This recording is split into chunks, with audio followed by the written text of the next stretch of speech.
In this video, we will discuss about the uses of concave mirror. Mainly তিনটে প্রিন্সিপালের উপরে concave mirror ইউজগুলো দাঁড়িয়ে আছে। সেটা হচ্ছে rays of light parallel to the principal axis এলে অ্যাকচুয়ালি কনভার্জ করে একটা পয়েন্টে, যেটাকে আমরা বলি ফোকাস। যদি রেজ অফ লাইটগুলো প্যারালাল টু প্রিন্সিপাল অ্যাক্সিস হয়, তাহলে ফোকাসটা প্রিন্সিপাল অ্যাক্সিসের উপরে হবে, যেটাকে আমরা বলি প্রিন্সিপাল ফোকাস। এই ছবিতে দেখানো নেই যেটা, সেটা হচ্ছে রেজ অফ লাইট যদি প্যারালাল থাকে, স্ল্যান্টিংলি থাকে, প্রিন্সিপাল অ্যাক্সিসের প্যারালাল না হয়, স্ল্যান্টিংলি এসে হিট করে, তাহলে পরেও those parallel rays of light will meet at a point or converge at a point. সেই পয়েন্টটাকে বলবো ফোকাস। ওই পয়েন্টেই ফোকাসিং হচ্ছে। সেক্ষেত্রে কিন্তু এটা প্রিন্সিপাল অ্যাক্সিসের উপরে থাকবে না, প্রিন্সিপাল প্লেনের ফোকাল প্লেনের উপরে থাকবে। ফোকাল প্লেনের উপরে পয়েন্টটা হবে। এই ধরনের ফোকাসকে বলা হয় সেকেন্ডারি ফোকাস বা প্রিন্সিপাল ফোকাস কখনোই বলা যাবে না, কারণ প্রিন্সিপাল অ্যাক্সিসের উপরে তৈরি হয়নি। যাই হোক না কেন, এই যে ইউজটা rays of light parallel to principal axis আসলে পরে ফোকাসিং হবে একটা পয়েন্টে, এটা অনেকগুলো কাজে লাগানো যায়। এই প্রিন্সিপালটার উপরে বেস করে অনেকগুলো ইউজ আছে। যেমন ধরো ডিশ অ্যান্টিনা, এটা একটা ডিশ অ্যান্টিনা। ডিশ অ্যান্টিনায় কী হয়, ইলেকট্রোম্যাগনেটিক ওয়েভসগুলো আসে, এটা লাইট ওয়েভ নয়, ইলেকট্রোম্যাগনেটিক ওয়েভস, রেডিও ওয়েভস, এগুলো প্যারালাল আসছে। এটা প্যারালাল দেখে মনে হচ্ছে না লাইট রেগুলো প্যারালাল। অনেক দূর থেকে যখন লাইট রেগুলো আসে, তখন সেটাকে আমরা প্যারালালই ধরে নিই, মানে ইনফাইনাইট ডিস্টেন্স থেকে আসছে। তাহলে প্যারালাল রেজ অফ লাইট কোথায় মিট করবে? একটা পয়েন্টে এসে মিট করবে, সেই পয়েন্টে ফোকাসিং হবে। তাহলে ওই পয়েন্টে একটা স্ট্রং সিগন্যাল পাওয়া যাবে। সিস্টেমটা সেভাবেই তৈরি করা থাকে। এইভাবে লাইট রেগুলো কনভার্জ করে। তো আরেকটা খুব সুন্দর ইউজ এই প্রিন্সিপালের, সেটা হচ্ছে ডক্টরস হেড মিরর।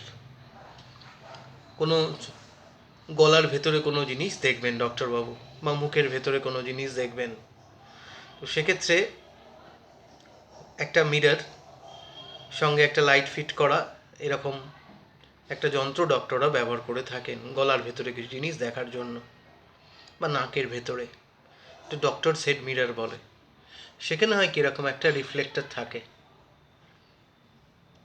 এখান থেকে একটা রিফ্লেক্টর থাকে।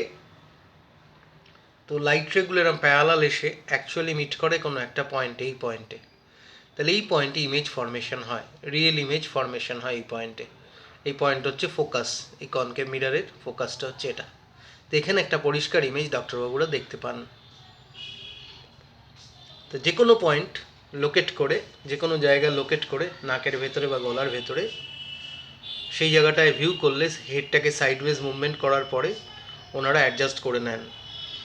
করার পর দেখেন যে লাইট রেগুলো পরিষ্কার ইমেজ কোথায় আসছে। অ্যাকচুয়ালি লাইট রেগুলো যখন এই পয়েন্টে মিট করবে কোনো সোর্স থেকে, সোর্সটা সেটা নাকের ভেতরে হতে পারে, গলার ভেতরেও হতে পারে, তখন এখানে এই পয়েন্টে ফোকাসিং হবে, যার ফলে একটা পরিষ্কার ইমেজ দেখতে পাবেন।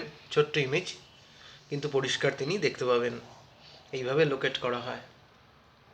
তাহলে এটা হচ্ছে এই প্রিন্সিপালের উপরে, যে rays of light parallel to the principal axis actually converge at a point, that is the focus.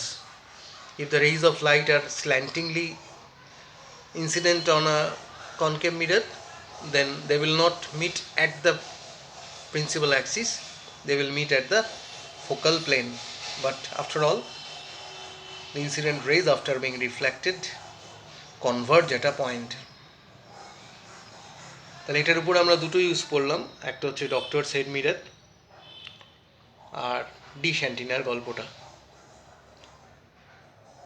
এটা ঠিক তার রিভার্সটা, যে কোনো একটা পয়েন্ট থেকে, মানে ফোকাস থেকে প্রিন্সিপাল অ্যাক্সিসের যদি কোনো লাইট রে ইনসিডেন্ট হয়ে কনকেভ মিররে যায়, তাহলে they will run parallel to the principal Axis.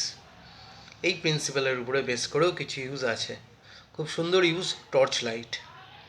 Torch লাইটের ভেতরে আমরা এরম টর্চ লাইট দেখেছি ব্যবহার করি, এখানে সুইচ থাকলে আলো জ্বলে, লাইট রেট এরকম বেরোয়, একটা স্ট্রেট সোজা গিয়ে পরিষ্কার দেখায়, লাইট রেট এরকম ছড়িয়ে পড়ে না।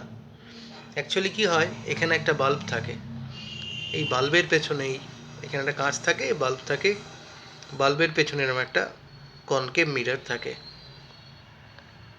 আর বাল্বটা থাকে এই মিরারের যে ফোকাস, সেই ফোকাসে বাল্বটা থাকে। যখন সুইচটা অন করা হয় তখন লাইট রেগুলো এরকম এসে স্ট্রাইক করে। ফোকাস থেকে লাইট রেগুলো কোথায় এসে স্ট্রাইক করছে? স্ফেরিক্যাল মিরারে। স্ট্রাইক করার পর কী হবে? প্যারালাল টু প্রিন্সিপাল অ্যাক্সিস যাবে। তাহলে সব কটা প্যারালাল রেজ অফ লাইট বেরোবে। তাই এরকম বিম of light, parallel beam of light torch থেকে আমরা দেখতে পাই বেরোচ্ছে। এটার একটা use.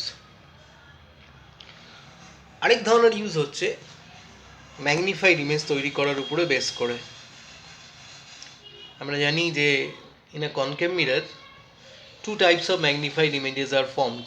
One is real magnified image, which is inverted. Another is upright magnified image, which is virtual. So এটা যদি অবজেক্ট হয় এটা হচ্ছে upright magnified image, অবশ্যই এটা ভার্চুয়াল ইমেজ হবে, কারণ আয়নার ভেতরে এদিকটা সিলভার করা, এদিকে রিয়েল এক্সিস্টেন্স অফ লাইট রে নেই, তাই এটা ভার্চুয়াল ইমেজ। তো এটা কোথায় ব্যবহার হয়? শেভিং মিরারে। শেভিং মিরারে কি হয়? একটা লার্জ অ্যাপারচারের মিরার নেওয়া হয়, থাকে মেইনলি। লার্জ অ্যাপারচারের মিরার নিলে কী হবে? এই ফোকাল লেন্থটা একটু বড় হবে। তা আমরা শেভ করার সময় বা বিউটি পার্লারে মেকআপ করানোর সময়, মেয়েদের বিউটি পার্লারে মেকআপ করানোর সময় এই মিরারগুলো ব্যবহার করা হয়, বা ছেলেরা শেভ করার সময় এই মিরারগুলো ব্যবহার করে থাকেন। তো অবজেক্টটাকে মানে মুখটাকে ফোকাস আর পোলের মধ্যিখানে রাখা হয়, তাতে কেউ একটা ম্যাগনিফাইড আপরাইট ইমেজ দেখতে পাওয়া যায়। পরিষ্কার দেখতে পাওয়া গেলে যে কাজের জন্য এটা ব্যবহার করা হচ্ছে সেই কাজটা সুবিধা হয়। তাহলে এইভাবে ব্যবহার করা হয় কোন প্রিন্সিপালের উপরে? যে ফোকাস আর পোলের ভেতরে রাখলে পরে ইমেজটা, অবজেক্টটা যদি ফোকাস আর পোলের মধ্যে থাকে তাহলে the image will be virtual, magnified and of course upright. এটা অনেক সময় দাঁতের ডাক্তাররাও ব্যবহার করে থাকেন। এরকম একটা লম্বা একটা ডান্ডির মতো থাকে আর এখানে একটা কনকেভ মিরর লাগানো থাকে।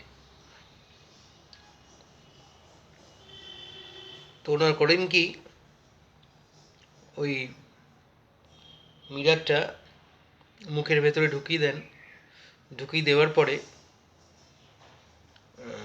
স্পেসিফিক পয়েন্টে দাঁতের যে জায়গাটা দেখার কথা সেখানটা রেখে এরকম magnified view of the teeth বা কোনো ক্যাভিটি দেখতে পাওয়া যায়।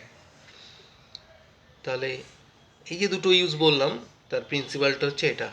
when the object is in between focus and pole, upright magnified virtual image is formed. তাহলে ইউজগুলো এবং তার প্রিন্সিপালগুলো মাথায় রাখতে হবে। আরও অনেক ইউজ আছে concave concave mirror, reflector in table lamp, যেমনটি টর্চ লাইট হচ্ছিল সেরকম। সোলার কুকার্সের ক্ষেত্রে কী হয়, তোমার সূর্যের যে আলোর রশ্মিগুলোকে সেগুলোকে একটা পয়েন্টে কনভার্জ করে। আবার প্রজেকশন ল্যান্টার্নে বুঝতেই পারছি, তাহলে ডক্টররাও ব্যবহার করেন, আই স্পেশালিস্টরা ব্যবহার করেন। কিসের জন্য ব্যবহার করেন? অপথ্যালমোস্কোপে, for reflecting light onto the retina of the eye. আবার ইএনটি ডক্টরসরা নাক কান গলা এক্সামিন করার সময় যেটা বললাম সেটাও ব্যবহার করে থাকেন। মানে এই সমস্ত অর্গানগুলো আমাদের শরীরের আলো দিয়ে ইলুমিনেট করেন by convergent beam of light reflected from a concave mirror আর look them through a hole at the centre of the mirror. এইভাবে তারা করে থাকে। এছাড়াও লার্জ রিফ্লেক্টিং টেলিস্কোপে ব্যবহার করা হয়। রিফ্লেক্টিং টেলিস্কোপগুলো ডিস্টেন্স স্টার দেখার জন্য,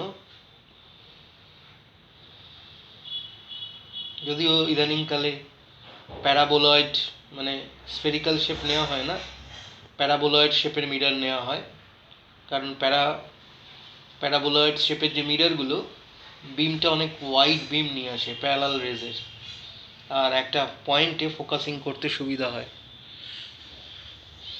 so this are the uses of concave mirror.